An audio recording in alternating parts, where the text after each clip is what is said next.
세계에서 10손가락 안에 드는 부자가 미국 대통령 선거에 뛰어들었습니다. 이 마이클 블룸버그 전 뉴욕시장, 재산이 무려 555억 달러, 우리 돈 65조 3천억 원에 달합니다.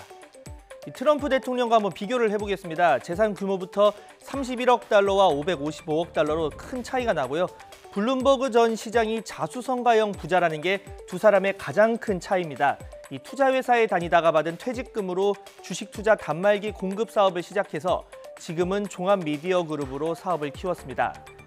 현지 시각으로 어제였습니다. 이 버지니아에서 대선 출마 선언과 함께 이제 첫 연설을 했고 또 공식 선거 운동에 돌입을 했습니다. 앞으로 2주 동안 나올 TV 광고에만 360억 원이 넘게 지출을 했는데 모두 본인 돈입니다. We cannot afford 4 more years of President Trump's reckless and unethical actions. It has worked well in business and in running the country's largest, most progressive city, and it can work in Washington as well. 다만 이해상충 논란은 부담입니다. 당장 앞으로 이 블룸버그 통신에서 사주의 기사를 어떻게 보도할지도 궁금하고요. 또 대선 후보가 되면 일단 가진 주식을 모두 처분하겠다고 밝히기는 했습니다. 하지만 이 트럼프 대통령의 경우를 보면 주식 처분만으로 100% 이 문제가 해결되는 건 아닙니다. 트럼프 대통령 가지고 있던 기업 주식은 다 팔았지만 이 고급 리조트와 골프장, 부동산 지분 같은 건 유지를 하고 있는데요. 트럼프 캠프나 공화당 그리고 소속 의원들이 이 트럼프 대통령의 소유 사무실이나 호텔, 골프장에서 행사를 하고 행사비를 지불을 했고 결과적으로 트럼프 대통령의 주머니를 불리는 현상을 가져왔습니다.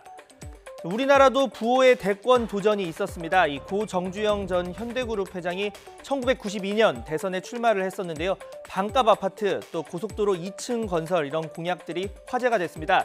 이 출마 의지에 불씨를 붙였던 게 비자금, 불법 정치자금 문제였는데 당시 어마어마한 거금인 매년 100억 원 이상을 이 노태우 정권의 비자금으로 바쳤다 이렇게 폭로를 했고 결국 플레이어로 나선 건데 낙선 이후에는 대출 규제와 세무조사로 큰 고초를 겪기도 했습니다. 자, 그렇다면 지금은 어떨까요? 요즘에는 정치권 러브콜에 손사래를 치는 부자가 많습니다. 이 주식을 가진 기업인 출신이 대표적인데요. 직무 관련 주식을 본인이나 직계가족이 가지고 있으면 처분을 해야 하는 백지신탁 제도도 걸림돌이 된다 이런 지적도 있습니다.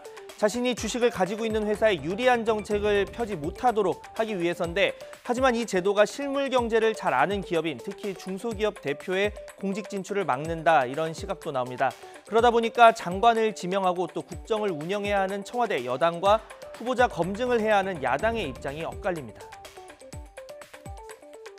공직자윤리법 중 주식 백지 신탁법은 악법 중의 악법이라고 지금 평가되고 있습니다. 고위 공직자가 직무와 관련된 주식을 보유하는 것에 신중하자는 것이 어떻게 악법인지 묻지 않을 수 없습니다. 백지신탁 제도가 있습니다. 그 제도 때문에 일단 다른 도덕성 검증을 떠나서 기업인은 사실 장관이 될 수가 없습니다. 법, 제도 이거 탓하지 마시고 대한민국에 얼마나 훌륭한 사람 많습니까?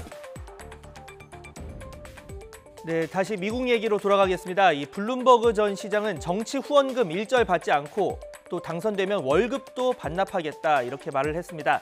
환호도 있지만 동시에 우려 섞인 시선도 나옵니다. 직접 유권자에게 일일이 돈 봉투를 쥐어주지 않아도 이런 씀씀이의 차이로 일종의 금권 선거가 되는 것 아니냐는 건데요. 미국의 한 정치 전문지는 블룸버그 전 시장이 최소 5억 달러, 약 5,800억 원 정도를 쓸 것으로 예측했습니다.